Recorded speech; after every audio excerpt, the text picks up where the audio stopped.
पहले वीडियो में हमने देखा कि उद्घोषक की परिभाषा क्या है और सूत्र संचालक कैसे अहम भूमिका निभाता है श्रोता और वक्ता के बीच।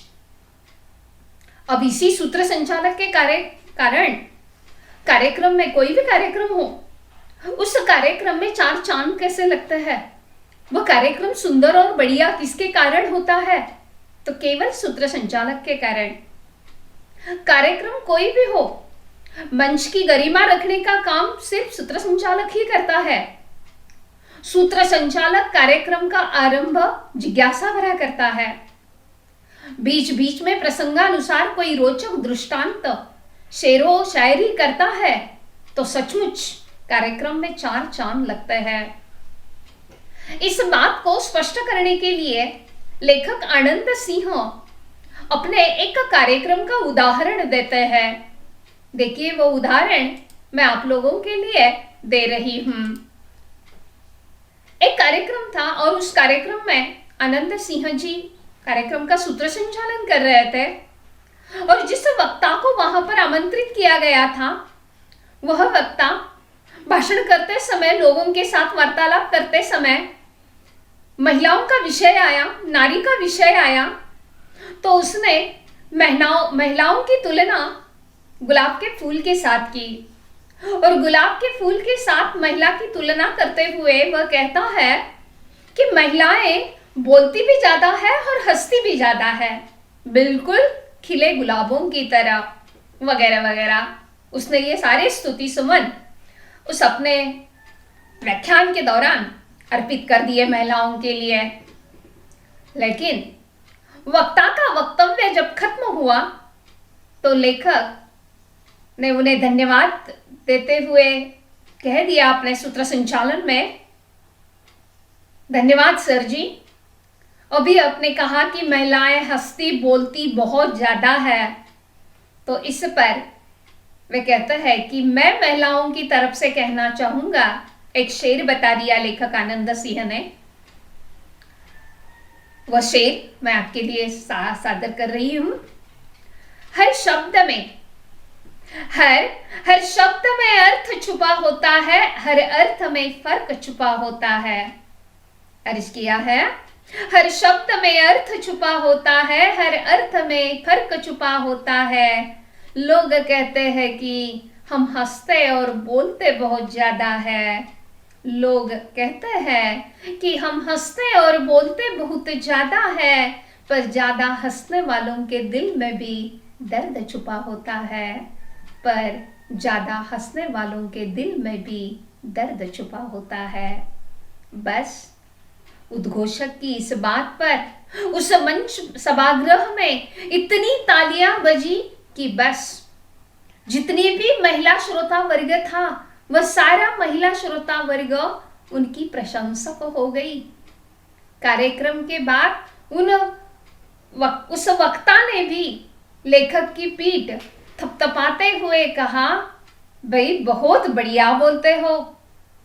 अर्थात यह उदाहरण देकर लेखक कहना चाहते हैं कि कभी कोई सहज हास्य से भरा चुटकुला या कोई प्रसंग सुना देते हैं तो कार्यक्रम बोझिल नहीं होता तथा उसकी रोचकता बनी रहती है। इस प्रकार कार्यक्रम सूत्र संचालक के कारण कार्यक्रम में चार चांद कैसे लगते हैं, यह बात यहाँ पर आप लोगों को स्पष्ट की है।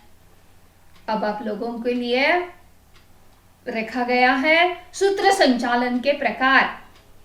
मुख्य 4 प्रकारों में वर्गीकरण किया गया है सूत्र संचालन के। पहला प्रकार है शासकीय कार्यक्रमों का सूत्र संचालन। दूसरा है दूरदर्शन हेतु सूत्र संचालन। तीसरा है रेडियो हेतु सूत्र संचालन और चौथा राजनीतिक, सामाजिक तथा सांस्कृतिक कार्यक्रमों का सूत्र संचालन। अब इसी प्रकार पर आधारित ही सूत्र संचालन के ये प्रकार भी हो सकते हैं या अनेक क्षेत्र भी इसे हम कह सकते हैं कि कौन कौन से क्षेत्र में आप अपना सूत्र संचालन का करियर कर सकते हैं। अलग अलग प्रकार के क्षेत्र यहाँ आप लोगों के लिए दिए गए हैं। ये प्रकार भी हो सकता है, यानी साहित्यिक क्षेत्र। अब साहित्यिक क्षेत्र लेता है तो गौरव प्रकाशन रहता है, पुस्तक प्रकाशन का समारोह रहता है। सांस्कृतिक क्षेत्र में विविध प्रकार के संगीत के महोत्सव रहते हैं, कार्यक्रम रहते हैं, गणेश जयंती के अवसर पर कार्यक्रम रहते हैं, सभी या स्नेह सम्मेलन रहता है महाविद्यालय का, प्रत्येक पुणे संगीत महोत्सव रहता है, बारामती में भी बारामती संगीत महोत्सव रहता है, शारदा संगीत महोत्सव रहता है। ऐसे सांस्कृतिक मतलब यह आ जाता है। शैक्षिक सूत्र संचालन शिक्षा से संबंधित, राजनीति से संबंधित, कला से संबंधित, शासकीय कार्यक्रमों से, क्रीड़ा, आरोग्य, धार्मिकता, व्यावसायिकता, पारिवारिक, आकाशवाणी, दूरदर्शन, संगीत विषय, इस प्रकार ये सारे क्षेत्र है सूत्र संचालन के। और आज विवाह के लिए भी सूत्र संचालक की आवश्यकता रहती है। व्यावसायिक एक प्रकार दिया है, व्यावसायिक के अंतर्गत यह आ जाता है। यहाँ तक कि आजकल तो मरने के बाद भी कब्रिस्तान में भी चले जाते हैं उसे लेकर, तो वहां भी अनेक नेता वगैरह लोग आ जाते हैं, तो वहां पर भी माइक लेकर खड़ा रहना पड़ता है, किसी को बोलने का समय देना है, क्या करना है ये कहना पड़ता है। इतना आज सारी बातों की आवश्यकता हो गई है और इसीलिए सूत्र संचालन एक व्यवसाय आप लोगों के लिए कैसे बन गया है। कौन कौन से कार्यक्रम रहते हैं, कौन कौन से कार्यक्रमों के अवसर पर सूत्र संचालन की आवश्यकता होती है, कुछ कार्यक्रमों के उदाहरण आपके लिए यहाँ पर रखे हुए हैं। पुस्तक में ये उदाहरण नहीं है, मैंने यहाँ जानबूझकर आपको लोगों को समझाने के लिए ये उदाहरण यहाँ पर रखे हुए हैं कि कौन कौन से भी कार्यक्रम हो सकता है।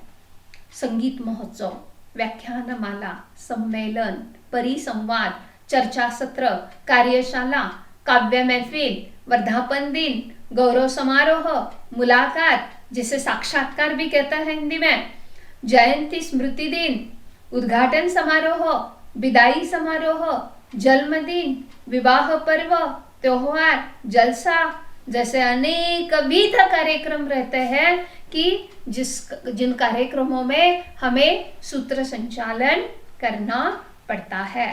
अब तीसरे भाग में हम सूत्र संचालन करते समय कौन सी आवश्यक सावधानियां हमें बरतनी है यह देखेंगे। धन्यवाद।